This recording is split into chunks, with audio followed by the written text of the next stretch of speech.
warahmatullahi wabarakatuh. Saya Abdul Fatir dari kelas 10-3.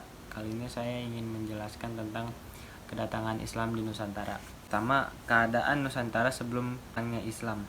Jauh sebelum Islam masuk ke Nusantara dan menjadi agama mayoritas, masyarakat memiliki sistem kepercayaan sendiri. Secara umum, keyakinan tersebut disebut sebagai animisme dan dinamisme.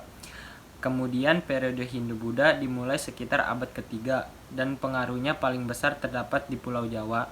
Perkembangan keyakinan bangsa Indonesia selalu dinamis, dan pada saat yang sama unsur-unsur dari keyakinan masa lampau juga masih memengaruhi kehidupan masyarakat.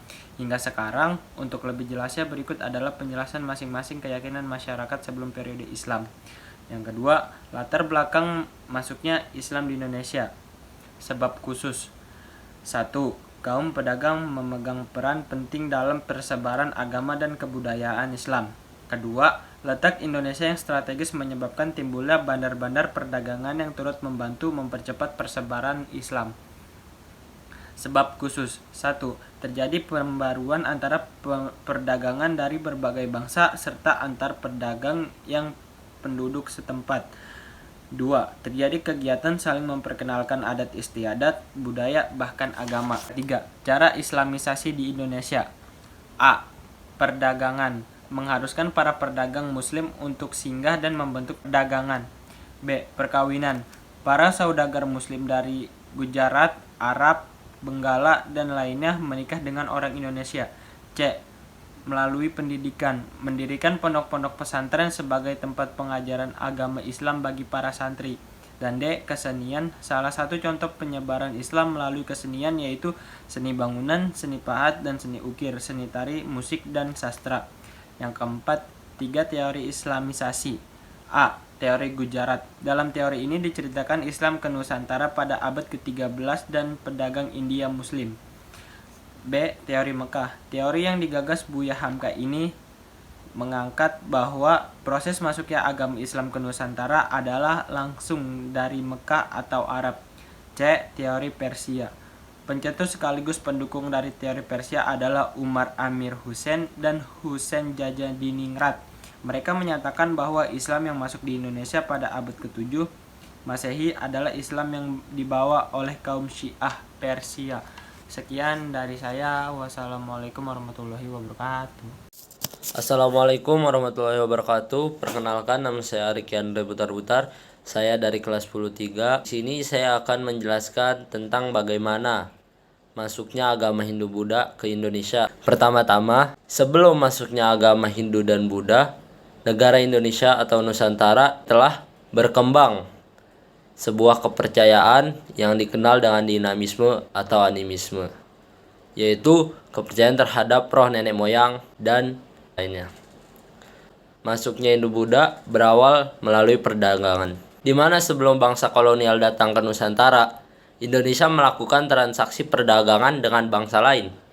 Tiongkok dan India merupakan pusat agama Hindu. Saat itu mereka melaksanakan perdagangan ke negara Indonesia atau Nusantara. Yang kedua, teori-teori mengenai masuknya agama Hindu dan Buddha.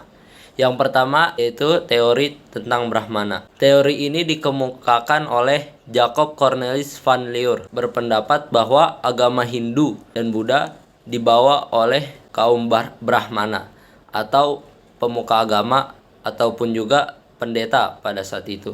Teori ini terdiri dari 2 penjelasan. Yang pertama, kaum Brahmana datang dikarenakan diundang oleh para raja. Yang kedua, kaum Brahmana datang dikarenakan berpergian bersama para pedagang. Yang kedua yaitu teori ksatria. Teori ini dikemukakan oleh Cornelis Christian Berg. Dia berpendapat bahwa agama Hindu dan Buddha dibawa oleh kaum ksatria dengan ekspedisi militer di Indonesia. Kemudian selanjutnya yaitu teori Waisya, dikemukakan oleh Nicholas Johannes Krom. Dia berpendapat bahwa agama Hindu-Buddha dibawa oleh para pedagang karena saat itu yang lebih sering bertemu dengan rakyat Nusantara yaitu para kaum pedagang. Selanjutnya yaitu teori Sudra yang dikemukakan oleh Van Veber. Dia berpendapat bahwa teori ini dibawa oleh para kaum budak yang bermigrasi lalu menyebarkan agamanya. Selanjutnya yaitu teori arus balik. Balik dikemukakan oleh F.D.K. Bos. Dia berpendapat bahwa teori ini dibawa oleh para orang Indonesia yang belajar ke India sana. Kemudian yang selanjutnya ialah pengaruh agama Hindu-Buddha terhadap Indonesia. Yang pertama ialah pengaruh agama. Karena kan ini mengubah sistem kepercayaan masyarakat yang pada saat itu masih menganut kepercayaan terhadap nenek moyang. Yang kedua, pengaruh pemerintahan. Dengan adanya pemerintahan baru diajarkan oleh agama Hindu dan Buddha, terjadi kerajaan-kerajaan yang bercorak Hindu dan Buddha di Indonesia. Yang ketiga, pengaruh sosial. Terjadi pengaruh sosial menjadikan masyarakat Indonesia mengenal kasta. Keempat, pengaruh arsitektur. Banyak peninggalan-peninggalannya berupa candi dan stupa. Sekian dari saya. Wassalamualaikum warahmatullahi wabarakatuh. Terima kasih.